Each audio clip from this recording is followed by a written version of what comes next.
Yeah, welcome everybody. Uh, Thanks all for joining.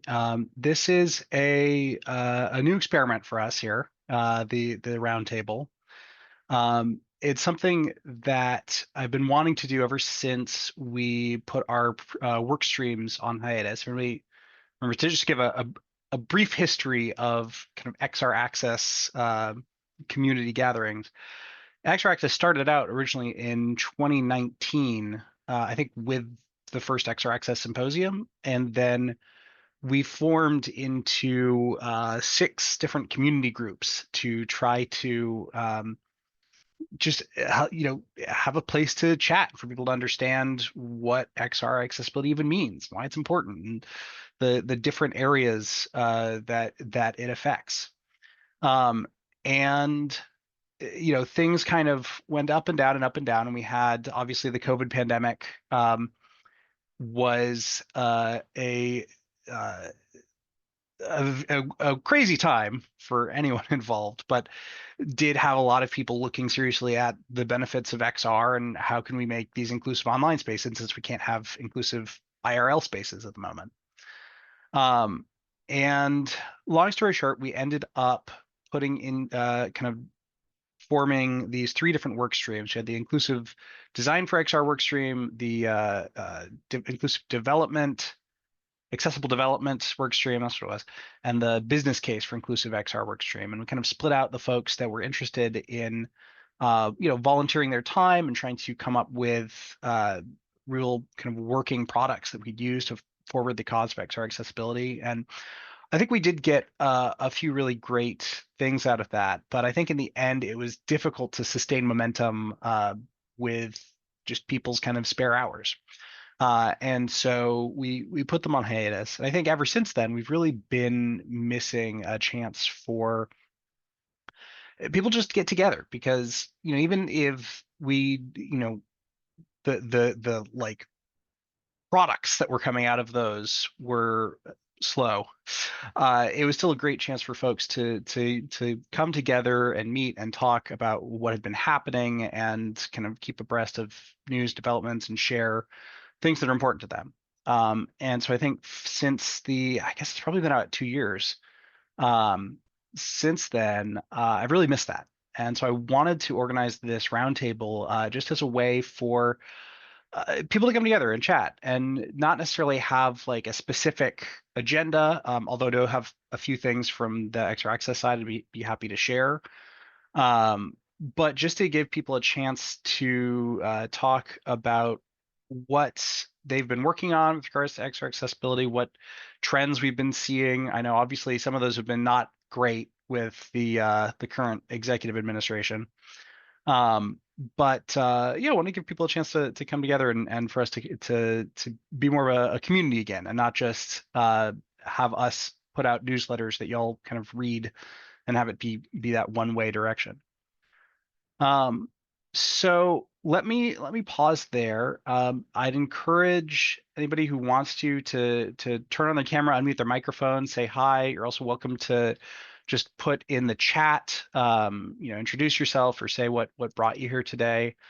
And yeah, if we can go back to our news updates in a bit, but why don't we do some brief introductions? Anyone who wants to say hi, you're welcome to.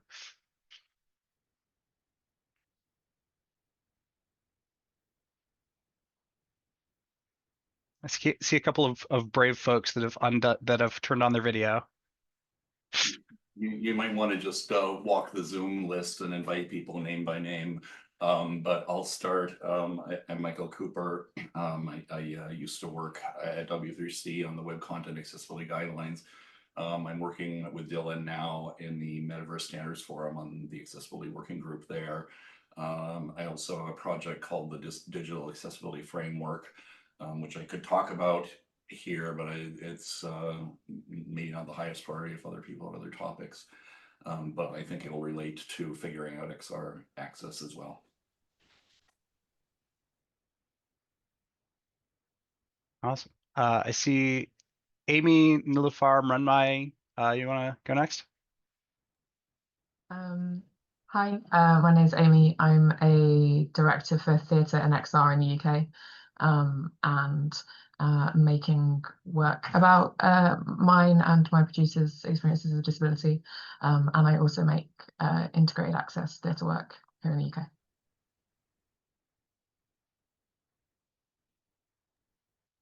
Hi, my name is Nilufar. I'm PhD student from Notre Dame University. I'm working on collaboration in virtual reality. And last year, I went to a workshop which was about how we can make the collaboration a safer place for everyone. And I'm really interested to be here to learn better from you guys. Hi everyone, I'm Runmay Abhyankar and I recently graduated from UT Austin. My master's was in UX design and research, and I'm fairly new to XR, but I've been working with accessibility for a while now, so I'm excited to learn from you all today. Awesome. I see Priyanka, Noak, and Yaroslav have also come off video, so I'm going to take that as an excuse to call you up to introduce yourselves. Hi. Sorry, go ahead. Yeah, Priyanka, you can go first. Okay, thanks. Hi, my name is Priyankan, and I'm a PhD student from the University of Rhode Island. And I've been working in the accessibility area for last 4 years, especially with adults with intellectual and development disabilities. I have worked with them on developing mobile applications, and I've worked with the government agencies here as well. And now I'm slightly moving towards virtual reality, mainly because I have done some work with uh, adults with intellectual development disabilities and VR. And I'm here and I'm excited to learn about what are the other accessibility features that's there, and how I can incorporate if it's feasible for the community. I'm excited. Thanks.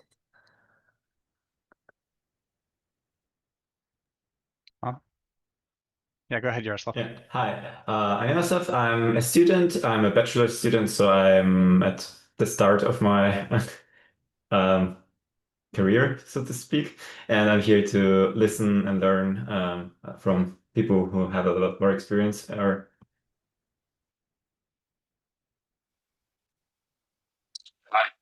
I'm Noak Peterson. I'm a PhD student at Stockholm University in Sweden. My focus is in interaction design for immersive technologies, and we're focusing lately on the design process of accessibility and XR research. Also, we're looking a bit more into the haptics of VR controllers and how we can use that technology to create accessible virtual environments.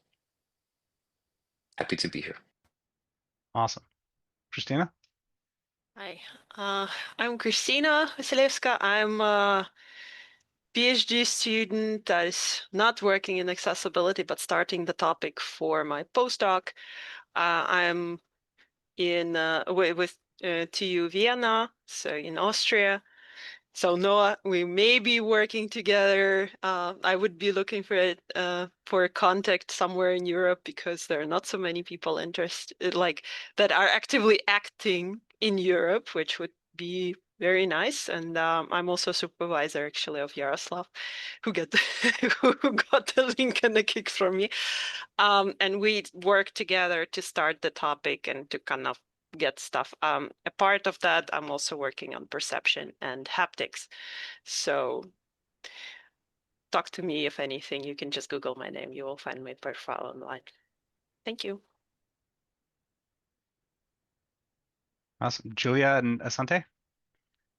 Yeah, hi, I'm Julia and I'm doing my PhD at KIT, so Germany, also Europe based. And yeah, we are doing currently a research project where we are having a look into using VR for people with visual impairment, specifically to support their working with like digital content and at their workplace.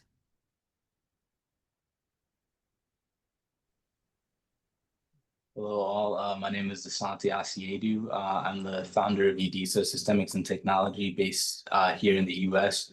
My team and I curate interactive media for youth education, including some XR and web-based applications. And I'm just very interested in kind of expanding the accessibility of our catalogs, and just to learn a little bit more from all of you with regards to experience for different impairments and how XR can serve as a tool to support folks as they're learning. Awesome. Joel? Hey Dylan, how's it going? I may be the only one here that's not in academia. I work in the consulting industry, specifically government consulting in the United States, which is going through some changes. And actually, I think I've been involved in XR Access since almost the beginning, and always very interested to see what's going on, especially in academia, because I think a lot of the work really happens in academia, and then we try to bring it into the rest of the world. And I still would like to do that. I see some challenges coming, at least in the United States, but that's why I'm here, because I want to make sure that happens, and I want to be involved in some of the solutions. So nice to be here. Thank you. Awesome. Yeah, and if anybody else wants to write a little bit about themselves in chat, you're welcome to. I'd love to yeah, I had a few topics that I was thinking about just in terms of open discussion. And message from Stephen. Yeah, Stephen, if you want to unmute, you're welcome to if you've got service. Hey guys, can you guys hear me? There's a lot of background noise I'm coming from you, sorry, Stephen. I'm currently in transit. We just finished doing the Memorial Day parade. I was a part of it with the Bay Oh, nice. Online Club, so sorry about that. But yes, so I am the founder of Broken Heroes, nonprofit organization that bridges the gap between the able-bodied and disability community. And I'm so excited to be a part of the XR Access Symposium, as we'll be discussing inclusivity and accessibility in content creation. Right now, that's really is the thing that is moving forward, which is technology, and so using social media and different content. And I think it's so important to just raise the awareness for accessibility. So, I mean, that's the bigger way that we're able to get our message across. So, it is a passion of mine. I made history as the world's first Black blind journalist.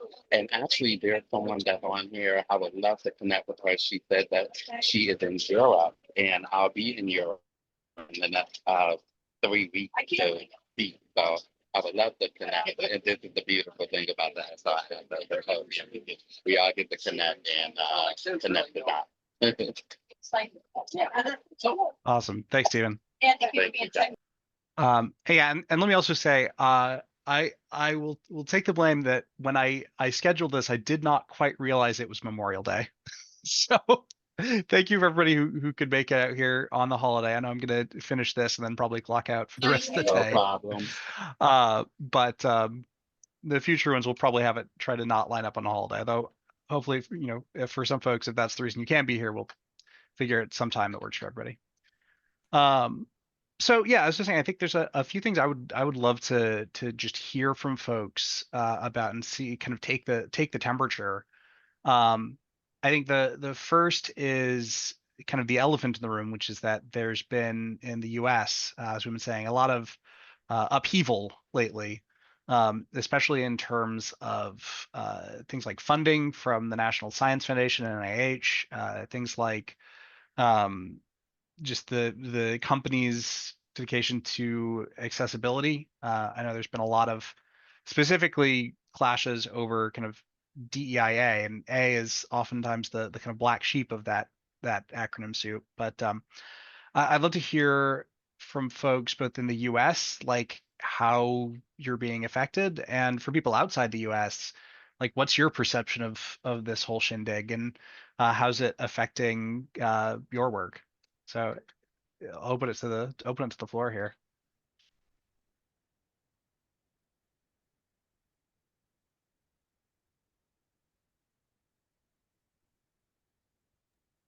Hey, this is Joel again. being on the government consulting side of things, it's been very frustrating seeing the changes and the supposed death of DEI, which I don't think is dead, just it's being suppressed, but actually seeing it not only at the government level, but at the company level across the board, including companies like mine that have to bend the knee or have bent the knee.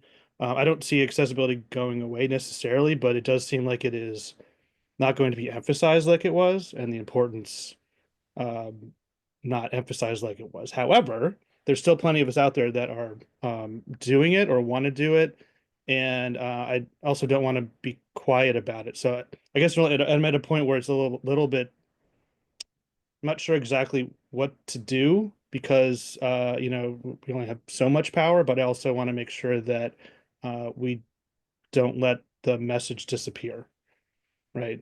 And do work where we can, right? If it whatever that means. Kind of rambling now, but it's obviously it's frustrating, Dylan. I'm sure you probably have an opinion about it too, and I'm curious to hear what other people have seen, especially in the United States, after what's gone on the past 4 months. I'll hop in real quick. For me specifically, and like the work that we've been doing, we were very DEI, I don't say focused, but like had a lot more language involving like, whether it be culture or diversity in what we were bringing to clients.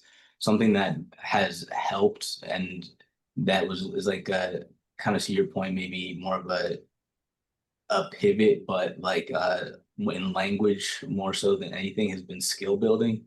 Bringing skill building into some of that like accessibility conversation has really helped us when it comes to being able to like kind of keep conversations going with clients or be able to again navigate those different grant or funding opportunities that are available, just because again the emphasis is less so on that DEI and more so on the whatever that skill is or the vocational training that can be incorporated into the type of lessons that XR makes available. But I'll kind of hold there, but that's something that we've seen out here.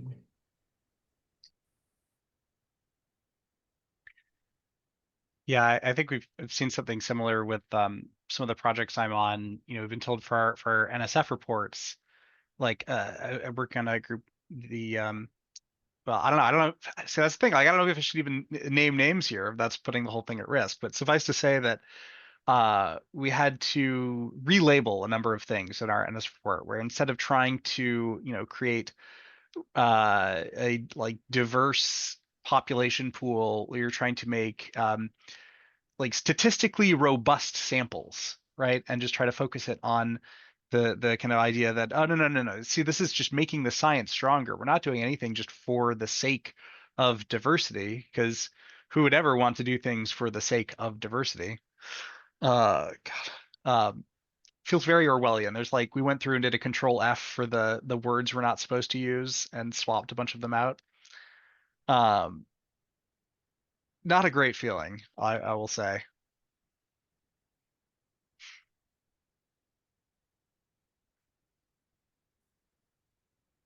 Yes, I'm curious how kind of to the statement I just put in the chat. I think a lot of the action can still happen, but I know they've been suppressing a lot of the language, which I mean is it's dumb and it's depressing, but can be worked around. That said, the problem is some of the people in charge really like they don't want this, right? Or at least that's what I remember. They don't want it. So even if you kind of get around it, if they figure it out, they may still cause problems. But that said, I think we can still get a lot done, all right, in light of this until this blows over, which I know it will. It's just going to be a painful few months, few years, few decades, hopefully not that long. But we can still do stuff and really basically outsmart them, right? I hate to say it that way, but really just outsmart them while this is going on. This is Michael Cooper. One thing I keep in mind is that accessibility is a global effort, and I think that as although one region is stepping back in some ways, other regions have expressed interest in filling the gap. Europe has some, pretty good accessibility legislation that if it continues to be updated, I think will help to push virtual reality accessibility forwards, and companies that want to sell there will have to do it regardless of their domestic situation. To that point, I think those of us who work outside of the US, should certainly advocate for as much of that sort of leadership as possible in our own countries and organizations. And yeah, I guess that's it. If I may add, and this is something at first I was thinking that maybe it's a fluke, but now even our university, and ours is not the richest one. For example, they cannot hire for longer the current personnel, but now they are fishing out for academic staff, experienced academic staff from US. There has been like late last week an announcement that if you know someone who's really good and would like to relocate from US, let us know. And that's a little bit painful for us, the people that are here for a long time, but US is going to lose a lot of professionals, not just accessibility wise, but also anywhere, whoever is unhappy with whatever is going on. That's from one side. From the technological side, I also see that, when a company is sending out that they're going to take a hit for the next couple of months and not raise the price for hardware. For example, the big screen beyond, they just sent out like a month ago, I think was one of the emails was telling exactly that, like, we are not gonna make our customers pay for prices, but obviously other manufacturers of the technology and of the software as well are getting ready for the hit. So that comes at a price, because accessibility is sometimes a paid service, and we were looking together with with my students that a lot of, for example, accessibility add-ons for game engines are paid. Not all of them, of course, but some of them are paid. So what that will also mean for other people that actually need these means is that they will have to pay more, and that kind of goes downhill.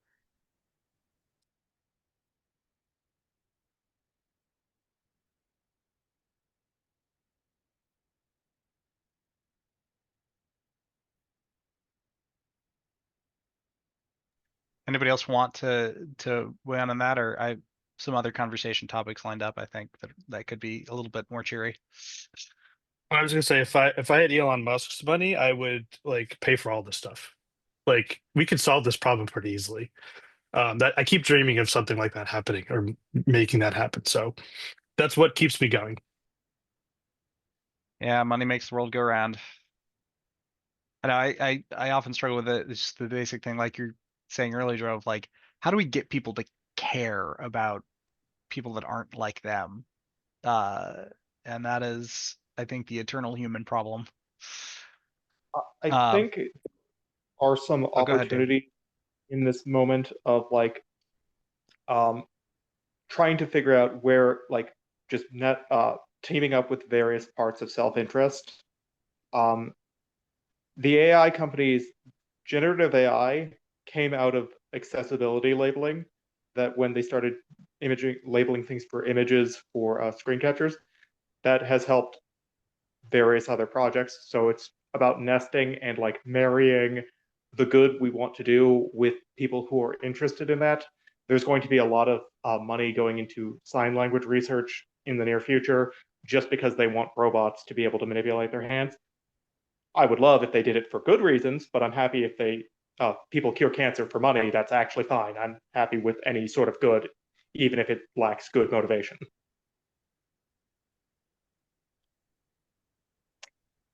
Yeah, that curb cut effect kind of lifts all boats, so to speak. Makes my metaphors. Awesome. Well, I think the next thing I was going to throw out to the group here is what pieces of hardware or software you're excited about. If there's software you use, because I've actually been looking for good like job training and meditation software to recommend that's accessible. But also thinking about things like Google I/O. Just they announced Android XR, and they're going to have a competitor to the Meta Ray-Bans, for example. So some very exciting kind of tech demos they showed off there, where, for example, you could start up the glasses, have it be talking to you about things in your environment, and then say, "Hey, what was the logo on my coffee cup 3 minutes ago?" And it would say, "Oh, yes, it's this." Which is both an amazing capability and also insanely scary when it comes to privacy. But you know, no such thing as a free lunch. So yeah, what kind of recent software hardware are folks excited about?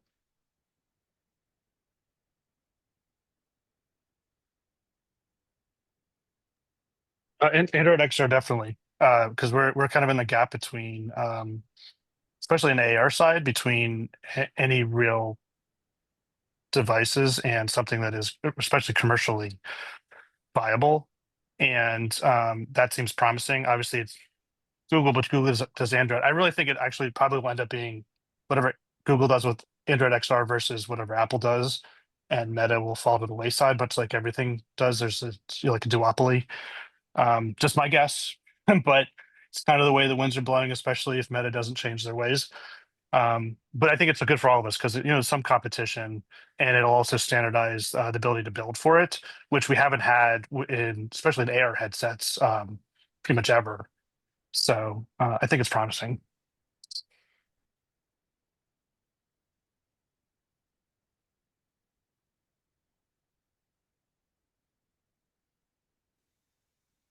One software that I've been just exploring recently, I'm not sure how new it is, but it's MetaHaptic Studio. So it allows you to kind of change the haptic feedback for the hand controllers and the Meta Quests. And I think it's really interesting how you can kind of explore that area of haptics and accessibility. So if anyone's interested, it's I wouldn't say it's super complicated to get started with, and it's quite fun as well. So I can recommend that.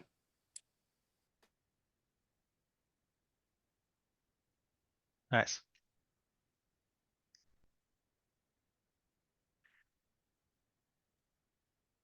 I personally am interested in an open source. To be honest, I'm a bit worried about the big players having control over everything that we are developing. So I'm kind of eyeing Godot, but Godot is not yet XR friendly, as far as I'm aware. Correct me if I'm wrong. And also, of course, in a variety of different hardware, because without the hardware, there's just that much we can do. And we have then multiple problems. But for example, I'm looking into eye tracking a little bit, and also different types of haptics, I think is massively overlooked. So there are not enough haptic devices, and for example, independent hand tracking solutions, things like this, like Leap Motion. Just I found out recently that they are no longer afloat, for example, and things like this. So it becomes a little bit challenging to just have the independent analogs of something that is not controlled by a single company.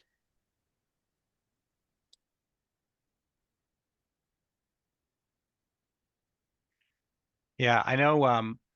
One thing that I found really, there's a group called the XR Collaboratory here at Cornell, um, and they were talking about two interesting open source things. The first of which, and here I can just share my screen real quick.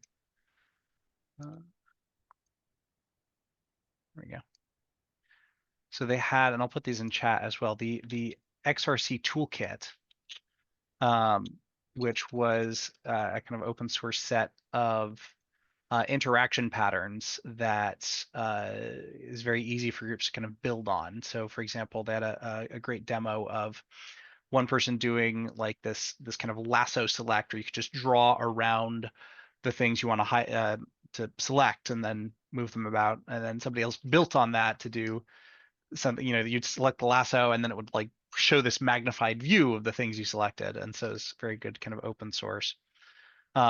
So for anybody who's working on kind of interaction design, you might want to take a look at that.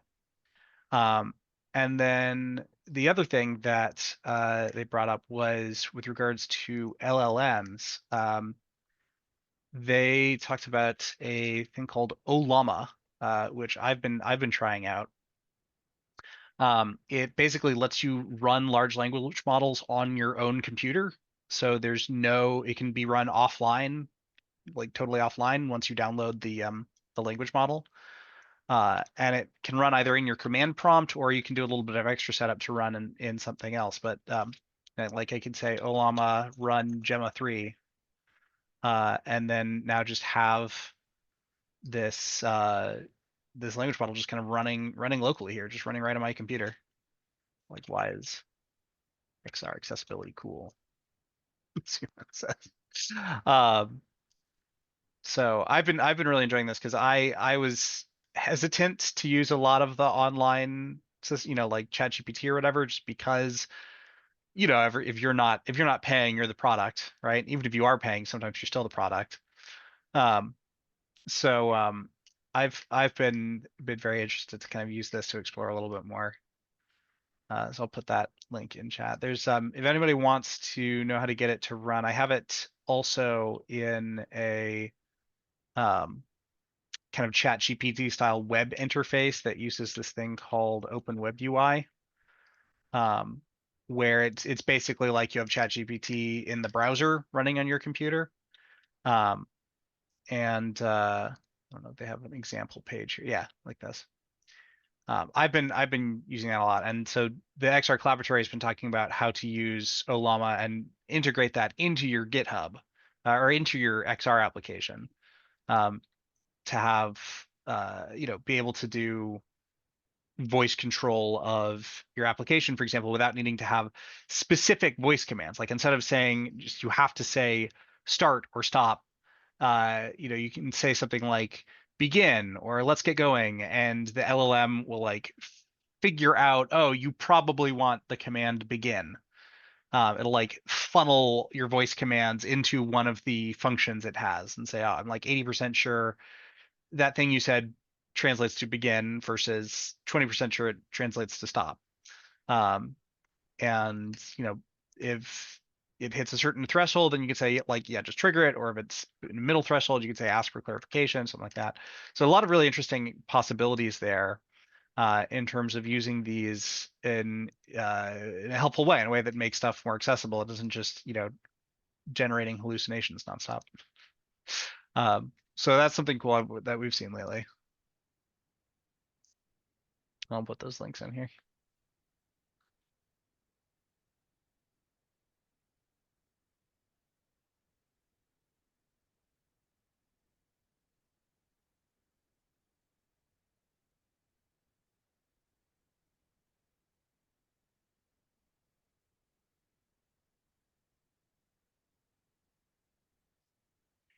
I'm very curious to see with some of the smart glass models, like the Android XR and the Ray-Bans and whatnot, how those really function for blind folks or potentially for folks with intellectual disabilities, or controlling smart homes for people with motor disabilities. I feel like there's a lot of potential there, that probably isn't necessarily being considered by the designers. So they're focusing on just able-bodied folks, but probably takes a little bit of extra thinking. Not consider also the price. The price of the developing technology is always insane.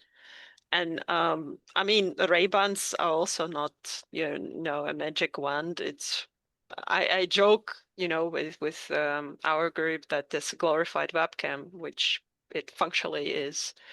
I'm not sure. They don't still have the screen, right? There was a declaration, but I haven't seen anything regarding the actual screen. And the screen is another problem. The screen is not bright enough in the sunlight. majority of the cases. So you have to be indoors. You cannot use things outdoors, for example. It does not work with the gestures yet in majority cases. I had a chance to work with the Snap glasses, but the Snap is only working the Snapchat. They are only working for their own internal infrastructure. So it's only Lens Studio, and the product is great, although the battery life is yet needs to be improved, let's say. So it's like 45 minutes max. But it's very powerful. It's also almost bright enough to be outside, but at least you can be like in, a huge window somewhere nearby when on a sunny day, you can kind of see the content. I'm not so sure how the folks without, good enough vision to actually interact with the content would deal with such hardship with these kind of technologies. On the other hand, yeah, I mean, the development of the AR glasses is kind of really exciting lately. I've seen recently there are glasses that you can swim in. And of course, they are very optimized for the swimmers only, but also quite interesting and motivating. I find it for people who are undergoing, for example, a rehabilitation or something. So that'd be like a kind of goggles form factor, or For the swimming? uh-huh.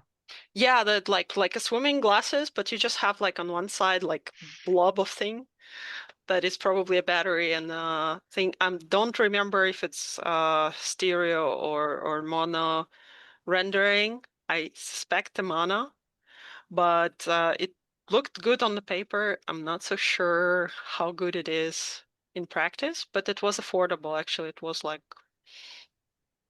I think it was almost like under $100, and I was like, that can't be real. But it was exciting that at least there is an ambition to deliver it at such price. So that was kind of very exciting for me to see. I'm also excited that many more headsets are offering now the extra lenses for the goggles, because that was a major problem for people who are not fond of wearing contacts while using VR or AR for the matter. And their glasses are big enough that they don't fit. And that was also a problem of form factors and things like this. So having those inlays is always extremely beneficial. Some of them are unfortunately still coming at the certain price, so mostly targeting individuals rather than buying like a full set of lenses and just having things solved forever and ever. But the compatibility, for example, I see that it's being observed because people do not like to order something that has been working for them if they are like upgrading the same device to a higher version. So that's nice, and I think we need more of that. Yeah, I'll be very curious to see if Apple releases another item in their kind of Vision OS series, because I will say the Vision OS, like Apple was the first one to, for example, integrate a screen reader into their VR hardware, right? They took all of the accessibility features from iOS and said, well, obviously we should like adapt all of these for XR and include them like from launch day, which is something I don't know any of the other XR headsets have done, right? Having things like voiceover, and features like you can choose to select things either with like gaze, your actual eye movement versus head versus pointer versus like wrist. Um, there's just a lot of accessibility built right in from the start, which I think speaks to the emphasis that Apple tends to put on accessibility, because uh, a lot of the other we've had Meta headsets out for years and years now, and they still don't have, as far as I'm aware, any type of screen reader. Um, Now, part of that is, I think, because Apple positioned the Vision Pro as a like desktop alternative, basically, where you could kind of work from there instead of working from a mouse and keyboard. Um, And also, it's the not so accessible part is the price tag is $3,500. So that I mean, that'll buy you what, like half a dozen MetaQuest 3s or something. Um, but nonetheless, if they came out with a cheaper version of that that still had all of those accessibility features, I'd be very interested in it. They will. I'm pretty sure. My feeling is they are in for the long haul, and it's going to be expensive at the beginning because it is, but the price will come down. However, Apple is never the least expensive, but we can hope that they kind of push everybody forward. I really think the Vision OS is a pretty slick interface, and honestly, for any AR or VR headset is probably one of the slickest. That should be able to translate to other things like glasses, which, if you believe the rumors, is still Apple's long-term plan. But they won't release it until it's closer to perfect. Even though the Vision Pro is not perfect, they want something to be a commercial success and also be affordable. Admittedly, the Vision Pro is not affordable at all.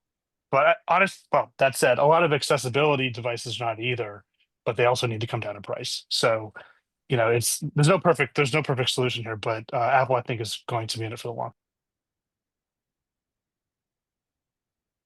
Yeah, it's been interesting to see, I feel like, how much the market has switched to focusing on the kind of glasses form factor and AR instead of VR.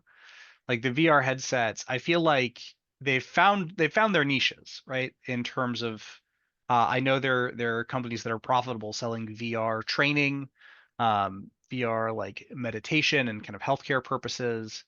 And actually, I'd be curious to hear if there are, folks know of other good examples in that, right? Because I know, like, I've heard architecture is a big area for VR, for kind of obvious reasons, right? The ability to walk through your headset walk through a building before you have to build a prototype, like build a physical thing. Um, but I don't know, like, what are the big companies that are in the architecture space? What are the big companies that are in the training space? I know like a few of these, like Transfer VR, for example. But if anybody has insight into those markets and like what's the most commercially successful VR software at the moment, I'd be very curious to hear it.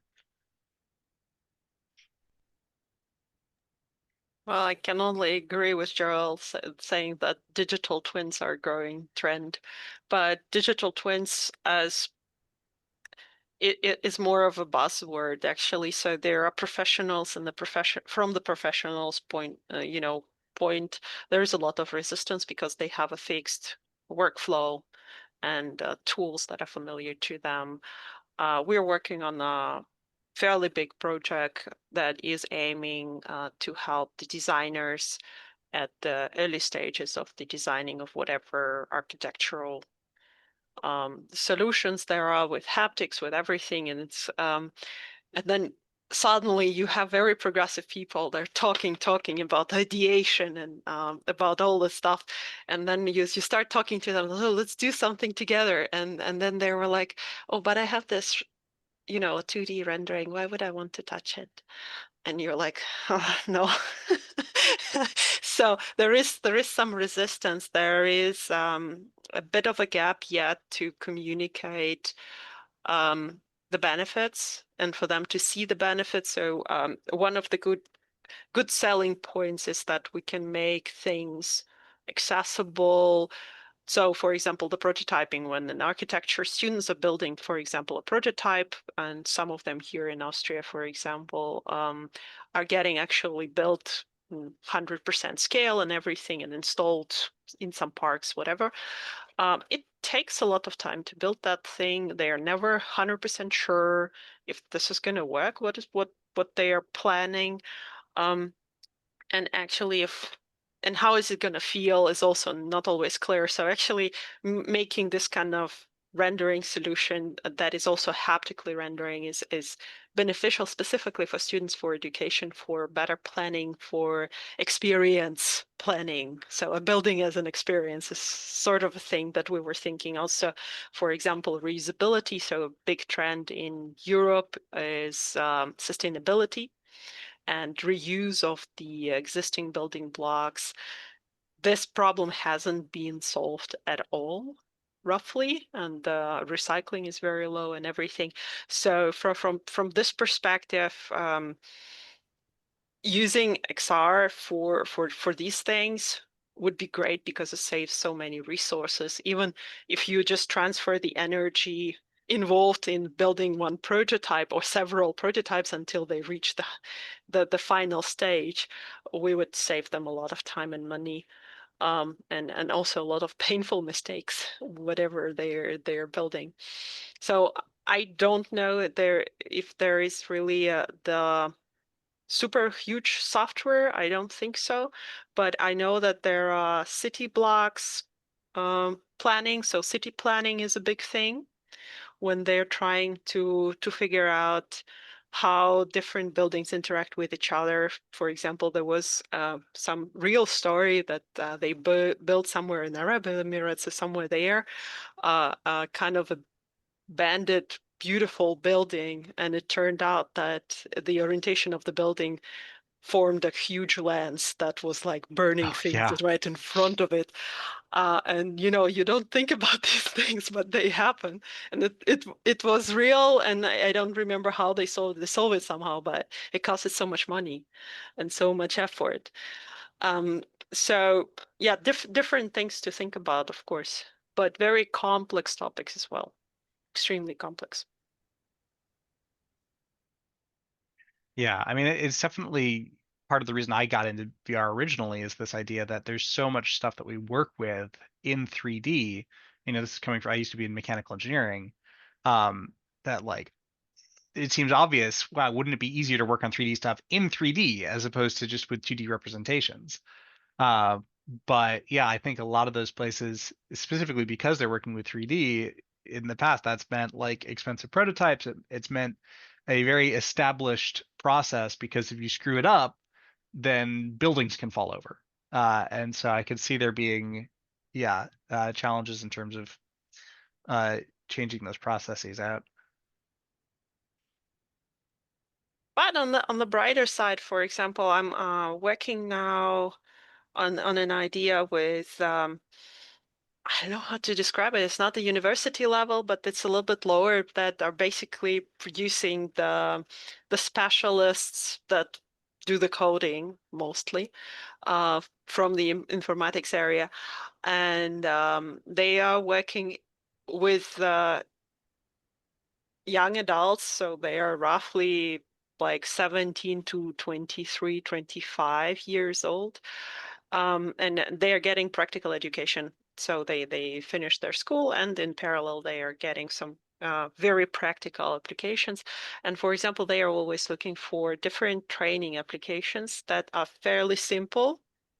And one of the use cases that I'm currently looking into, and they just literally asked for a consult, is for retraining the medical personnel. So for example, in Europe, I'm pretty sure it's roughly the same in US. When people coming from different countries, you cannot accept their credentials without certain certification. And sometimes for them to still have a job, they are going a grade down and work as lower level personnel in the hospitals and things. But at that time, because of the language barriers, they still need to be trained and ensure that whatever are their responsibilities, that they are done up to standards of their current country, let's say so. And they're doing these applications, for example, for the elderly care and things like this, for when they need extra assistance.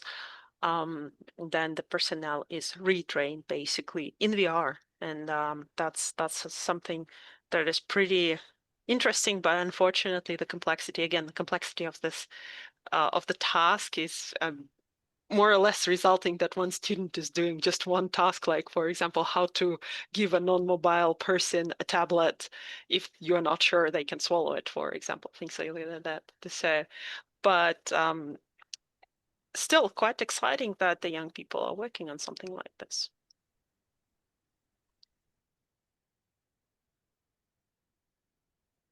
And I could definitely see it as it gets more into the education systems. People get more used to learning on it. They'll get more used to more demand for it in industry. Well, we've got about 8 minutes left here. I did want to ask for anybody who has not yet seen the XR Access Symposium. That's going to be our big event coming up on June 26th and 27th. It's going to be in New York and online. So if you're interested, definitely please register and please share it with folks that you think might be interested in attending, especially in person, because we're in a big push for that right now. And I'll put also we have I think somewhere a communications doc that has some copy text for that. So if for anybody that knows folks that might be interested, I'd encourage it to share. But for the rest of our time here, I'll open it up. What do folks have on mind? What do we want to talk about for the last couple minutes?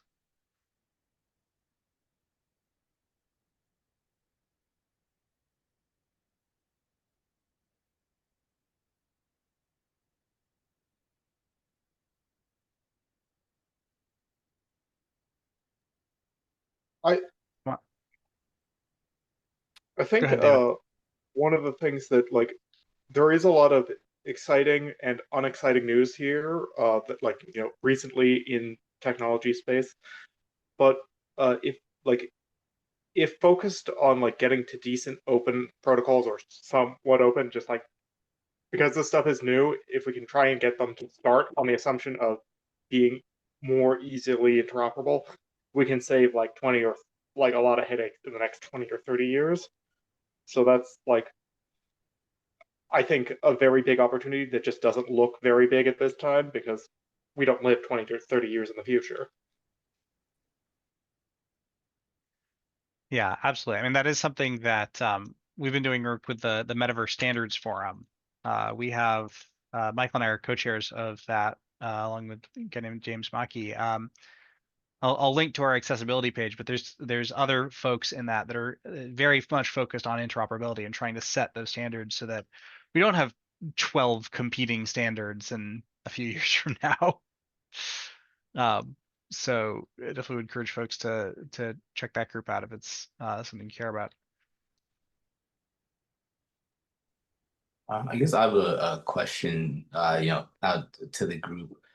But have you all found that that leadership has been very understanding of like the benefits of XR technology as it relates to accessibility or as it relates to, just kind of use cases within your fields? I had recently spoken with some folks at the Smithsonian, and it was shocking to me the I guess the lack of understanding or like the gaps that still exist, as it relates to like them kind of conceptualizing what the technology does and, what those applications could be as they're, considering both accessibility and, just development. And so I'm just curious, looking broadly, has anyone seen or had to face some of that I say lack of understanding or like that difficulty, as they've been working in this space or researching.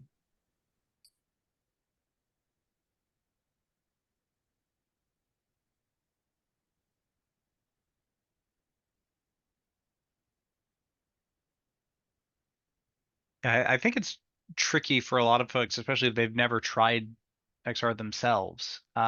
I know we were in a few years ago in an NSF Convergence Accelerator program where we're trying to kind of accelerate into a basically product that some research that focus on. In our case, it was making nonverbal cues accessible and also making presentation materials accessible for low vision users. And I think there's definitely like a lot of the folks that were involved in that, didn't really see a lot of the benefits of like, well, you know, you could do a Zoom call and it's got captions or even like, facial recognition sometimes. So like, what's the point of doing this in XR when, nobody's even in XR? And I think there's obviously some idea that we might have been putting the cart before the horse, and I think we've definitely seen this was a few years ago when we were in that kind of rise and fall of like Horizon Worlds and a bunch of the big like social VR spaces, which I think definitely since the pandemic haven't caught on as much. But yeah, I think it solidifies that there's a lot of folks that until they've actually put on a headset don't really understand why it could be so beneficial compared to just people using a 2D monitor to explore a virtual space, things like that. So yeah, definitely. I think that skepticism is common. Yeah, I think I could just add to that because we were just last week on a trade fair in Germany and kind of competing with all different manufacturers of assistive technology, which is kind of traditional assistive technologies for people with visual impairments. And just compared to that, they were just curious to test out what we do. But in the end, they just tend to go back to traditional stuff. They know that is working. They know that they can get support from the community and just see it like, okay, it's something nice and new popping up, but it will just go away in some time.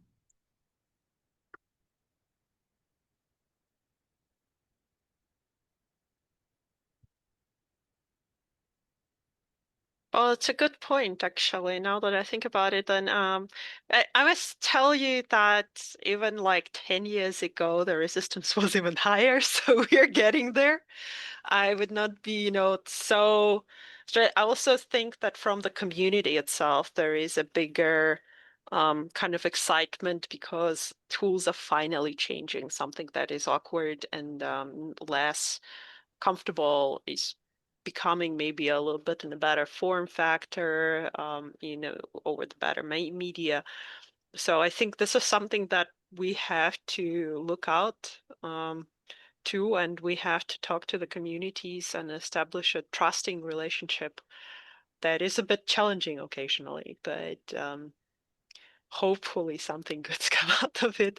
And then what I think is another thing is if we provide the competition, especially the academic things, because we can get the funding from the outside, from the European Union, from the maybe US funding, whatever is out there, some philanthrops maybe. If we make accessibility accessible financially, they will have to, first of all, drop the prices a little bit and also compete with something. Because one of the problems that I observed that a lot of accessibility tools are kind of things on their own. They're not working together well. They are not, they're difficult to adopt if you don't do it from the very beginning. So if you have something that you want to make accessible suddenly, like a huge update of a software solution, it's like almost impossible actually. The amount of work necessary to invest is way too high. It's easier to do a new one with accessibility in place, but then it takes years. So I hope that we can work together. That's one of the important things. And thank you, Dylan, for organizing a roundtable. I think a great idea. And we need to collaborate to bring out the research and the early prototypes out there for a community to discuss, provide feedback, constructive feedback specifically, but also protect the know-hows and the copyrights, respect the copyrights, of course, and just make things work together, I think is one of the biggest challenges here. Yeah, absolutely. Well, I think we're coming to the end of our time. I was going to say, first of all, for anybody who is not on Slack, we have an Extra Access Slack. You can extraaccess.org/Slack. Would love to keep some of these conversations going and have a way for folks to connect and chat about some of these specific challenges. I think we're going to aim the next one of these for probably after the symposium, so maybe July or August, depending, and then we'll see if we want to do them every month or once every other month, whatever feels right. But for now, definitely want to thank everybody for attending. We're gonna planning on putting this on YouTube, I believe, as we do with all our events. But yeah, thanks so much, everyone, and we'll talk again soon, I'm sure. Thank you. Thank you, Dylan. Thanks, everybody. Thank you. Thank Bye. you. Thanks. Bye bye.